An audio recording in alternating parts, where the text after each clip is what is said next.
गणनायकाय गणदैवताय गणाध्यक्षाय धीमहि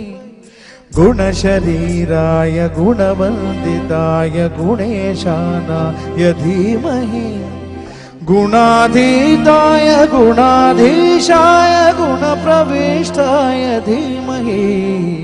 एकदन्ताय वक्रतुण्डाय गौरीतनयाय धीमहि गजेशानाय भालचन्द्राय श्रीगणेशाय धीमहि एकदन्ताय वक्रतुण्डाय गौरीतनयाय धीमहि गजेशानाय भालचन्द्राय श्रीगणेशाय धीमहि